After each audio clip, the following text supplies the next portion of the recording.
ಒಂದ್ ರಾತ್ರಿ ಒಬ್ಬ ಕಳ್ಳ ಕಳ್ತನ ಮಾಡೋದಕ್ಕೆ ಕಾಂಪೌಂಡ್ ಹತ್ತದ. ಅದನ್ ಹತ್ತಿದ್ ಕೂಡ್ಲೆ ನೋಡ್ದ ಒಳಗಡೆ ಒಂದ್ ನಾಯಿ ಇತ್ತು. ಅಯ್ಯೋ ನಾಯಿ ಬೊಗಳುತ್ತೆ ಅಂತ ನಿಂತ್ಕೊಂಡ್ಬಿಟ್ಟ. ಆದ್ರೆ ಆ ನಾಯಿ ಬೊಗುಳ್ಳೇ ಇಲ್ಲ.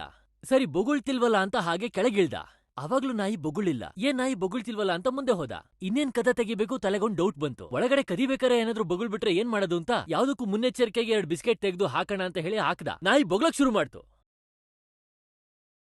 ಅವನು ನಾಯಿನ್ ಕೇಳ್ದ, ಲೇ ನಾಯಿ ನಾನ್ ಹತ್ತದಾಗ್ ಬೊಗುಳಿಲ್ಲ, ಕೆಳಗ್ ಇಳ್ದಾಗ್ ಬೊಗುಳಿಲ್ಲ, ಹತ್ರ ಬಂದಾಗ್ ಬೊಗುಳಿಲ್ಲ, ಬಾಗ್ಲತ್ರ ಹೋದಾಗ್ಲೂ ಬೊಗುಳಿಲ್ಲ, ಬಿಸ್ಕೆಟ್ ಹಾಕ್ದಾಗ್ ಮಾತ್ರ ಯಾಕ್ ಬೊಗುಳ್ದೆ ಅಂತ ಕೇಳ್ದ. ಅವಾಗ್ ನಾಯಿ ಹೇಳ್ತು, ಇದುವರ್ಗೂ ಏನೋ ನಿನ್ ಕೆಲ್ಸ ನೋಡ್ಕೊಂಡ್ ಹೋಗ್ತಾ ಇದ್ಯಾ ಅಂತ ಸುಮ್ನೆ ಇದ್ದೆ. ಸಂಬಂಧನೇ ಇಲ್ದೆ ನನ್ಗೇನೋ ಫ್ರೀಯಾಗ್ ಕೊಡ್ತಾ ಇದ್ಯಾ ಅಂದ್ಮೇಲೆ ಏನೋ ತಪ್ಪು ಮಾಡೋದಕ್ಕೆ ನೀನ್ ಬಂದಿದ್ಯಾ ಅಂತ ಆಯ್ತು. ಸಮಾಜಕ್ ಬಂದು ಯಾರಾದ್ರೂ ಏನಾದ್ರೂ ಫ್ರೀಯಾಗ್ ಕೊಡ್ತಾರೆ ಅಂತ ಹೇಳಿದ್ರೆ ನಿಮಗ್ ಮೋಸ ಮಾಡೋದಕ್ ಬಂದಿದ್ದಾರೆ ಅಂತ ಅರ್ಥ.